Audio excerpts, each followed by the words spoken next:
Greater Mount Ararat Aromatic Cedar Petrified Wood Example Number 1. Cellular and molecular diagnosis and analysis results, and other 2015 petrified and carbonized wood examples by Ronald Stewart, copyright 2003 to 2018, all rights reserved. In this first analysis, what we do is we're going to take a look at the first aromatic cedar petrified wood example as seen in the image below. We're going to zoom in down to the area on the cellular and molecular level and give it a further diagnosis and analysis. During the summer of 2015, 5 petrified and carbonized examples of wood were discovered on the northeast side of Greater Mount Ararat at about the 4,200 to 4,300 meter elevation level. We now give the first example the cellular and molecular diagnosis, analysis, and examination as follows. The first image on top is the original first aromatic cedar petrified wood example, and from it is projected an area in the yellow rectangular area about 300 UM or microns. The bottom one is the one we want to concentrate on, where it has a microscopic measurement scale of about 5.0 UM. As we zoom away from the middle 300 UM diameter micrograph, we see that it is very porous, one of the first pieces of evidence for petrified wood.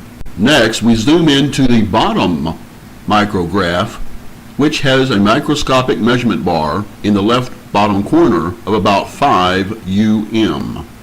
However, the area that is within the oval or circular outline is seen here, going off and on, is the area that we will concentrate on, 3 different cells and their nucleosis, and or also known as nuclei.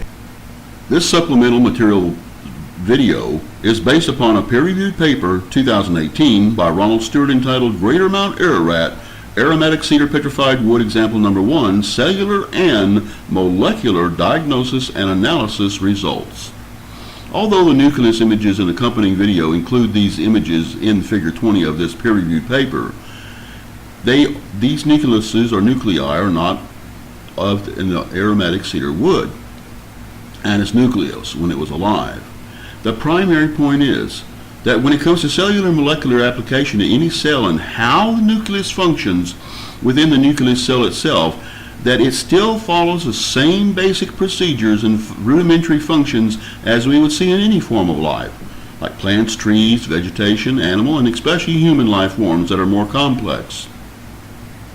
Therefore, these images and video and images that are made from provides visual, photographic, and videographic evidence of the mitosis of a cell and the function of a nucleus in its action from beginning to end.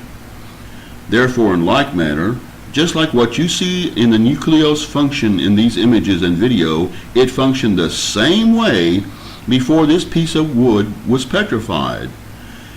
And the cells and nuclei also when they were alive. And this just to give you an example. Therefore, this video is based upon the Creative Commons Attribution Share Alike 4.0 International License by the authors that you see here, Orlov et al., who granted by gracious permission to use the video under this license. Secondly, the authors of this video are neutral and do not sponsor or endorse this video or how may not the images may be used thereof.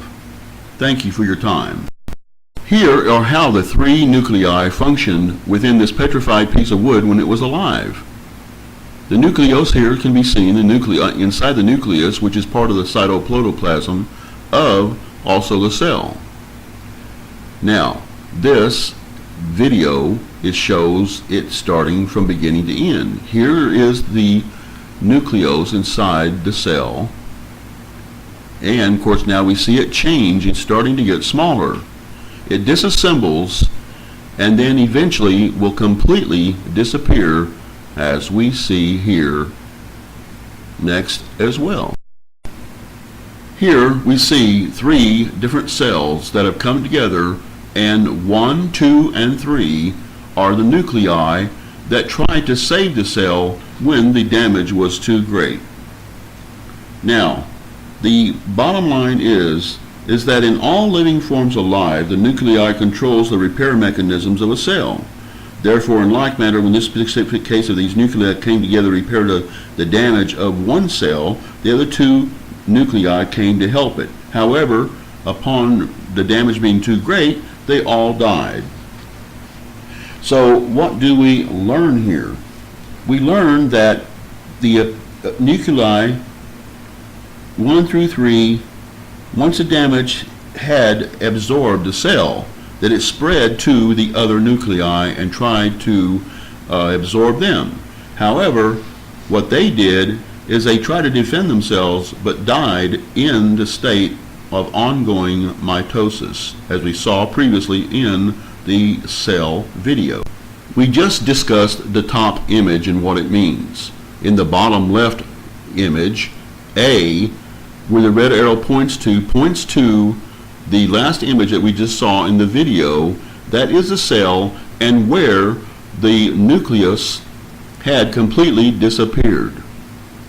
However, when looking at this under the AM microscope during the summer of 2015, where the long arrow points to the middle image, this shows disassembled, disorganized nuclear matter. This is the first time in biology or microscopy history that this has ever been viewed here below or at about 1.0 nm nanometers. However, at the bottom of the middle image, when we look at the long red arrow pointing at a right angle that has a yellow outline, it points to an enlargement of an atom that measures about 0.33 nm nanometers, and behind that we can see many examples of the molecular structure of the nuclear matter. And this has never been photographed or filmed with this high resolution image as we see here of an atom before in this particular situation, especially when it shows this inside not a live aromatic cedar tree, but one that over much time has now petrified. The top image shows the 3 cells and the nuclei that came together to repair cell damage but expired. One is the area that we'll be discussing now. The first nucleus, that where the 2 red V-shaped pyramid-like lines are coming from, projects a very important discovery and scientific evidence. The top is a diagram of what we see, what would be the molecular structure of cellulose, which is made up of all plants and trees, etc. Below that is an explanation of the CH group, carbon, hydrogen, etc. cells. In the bottom is the first time ever below the 1 nm nanometer level that there has been a photograph, or in this case micrograph, of a cellulose molecular structure. However, in this case, this is not just an image micrograph of the molecular structure of cellulose, at 0.33 nm and or approximately 30 angstroms, but it is a micrograph of aromatic cedar petrified wood cellulose molecular structure at 0.3 nm. And here's the point. This has never been filmed before. And this is important because you would expect it to be in a live aromatic cedar wood, but for it to be discovered inside petrified wood is very, very unusual and extraordinary as well. Here is a second wood example that was found on Greater Mount Ararat that may be partially carbonized, as we see here. Next is a third petrified wood example found on Greater Mount Ararat on the northeast side as well.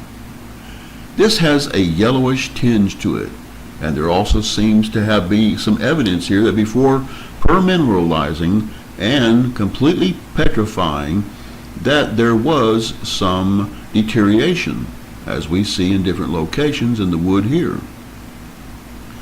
However, this was due to a known mineral named goethite, and it also affected this fourth example here of another wood example found on the northeast side of Greater Mount Ararat at about 4,200 elevation level.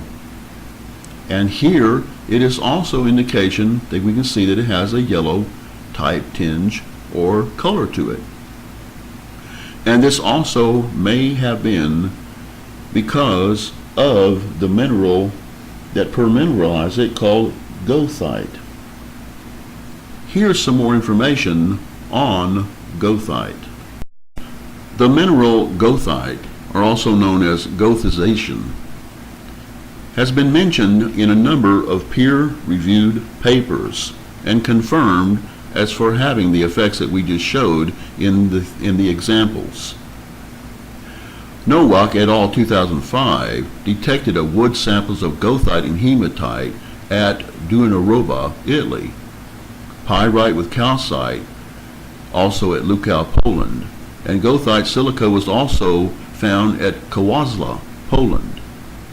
There are also geosperm samples from Archosis and the late Carboniferous period, which is estimated to have been about 306 million years ago MYA, and the Permian time, which has been estimated by some scientists as having occurred 286 to 246 MYA, or millions of years ago as well.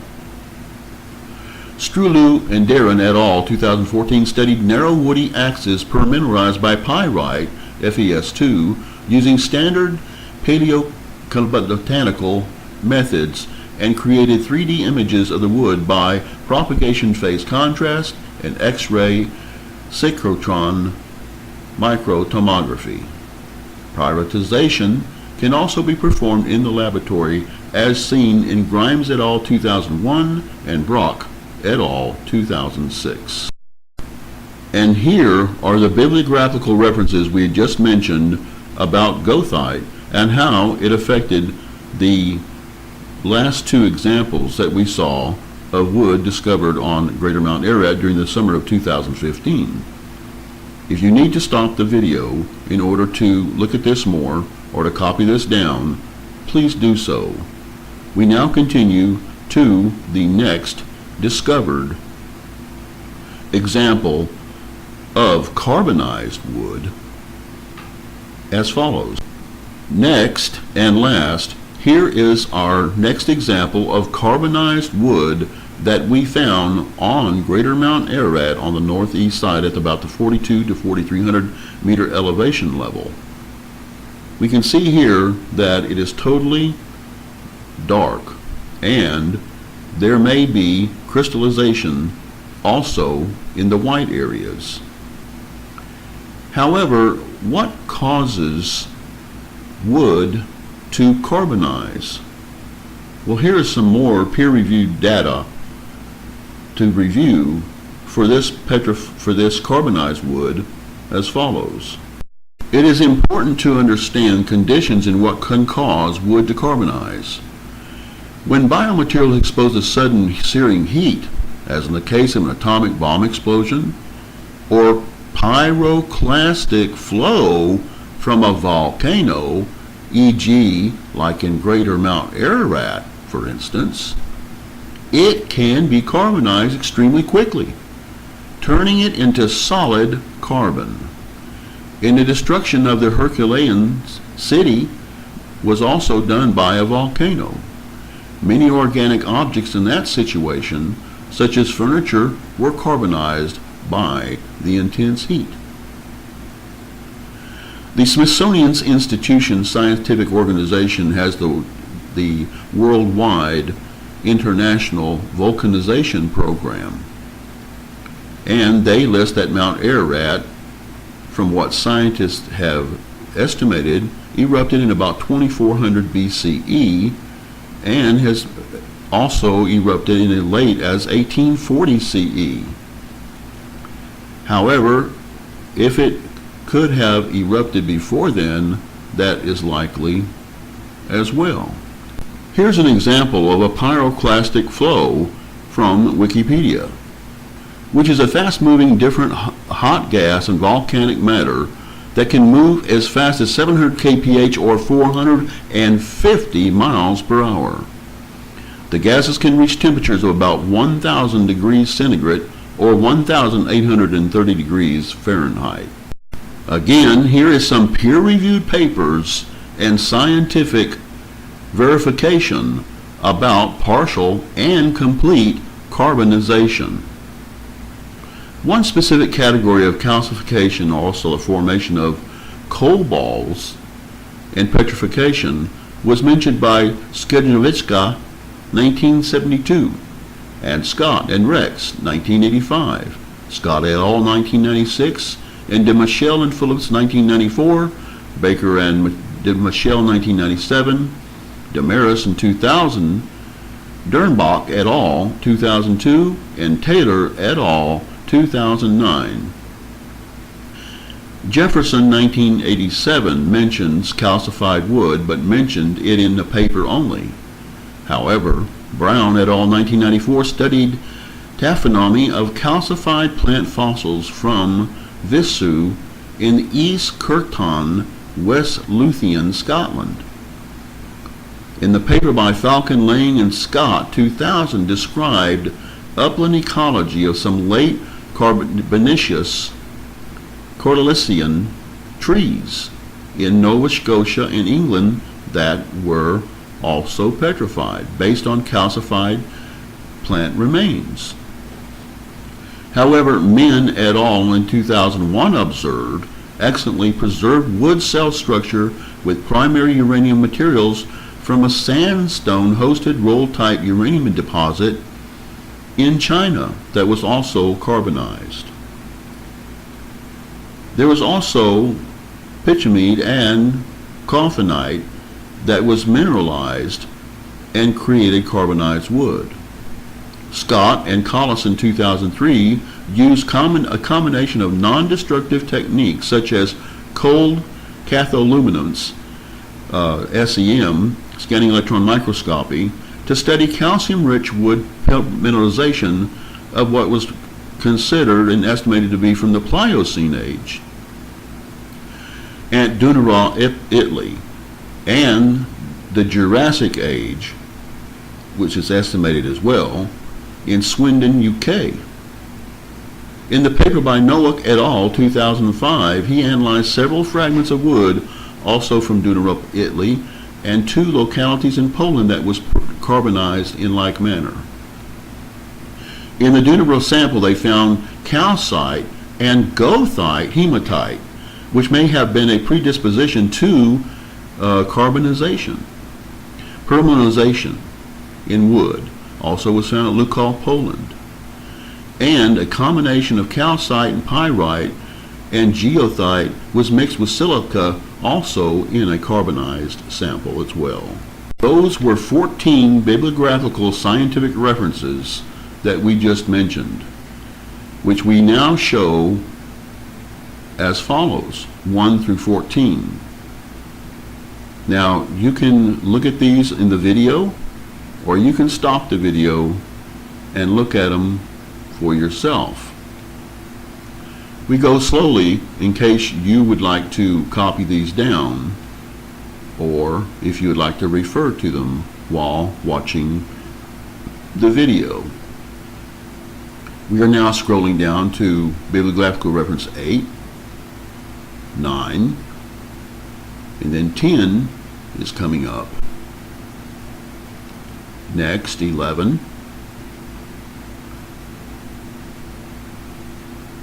and then bibliographical reference number 12 is coming up after that.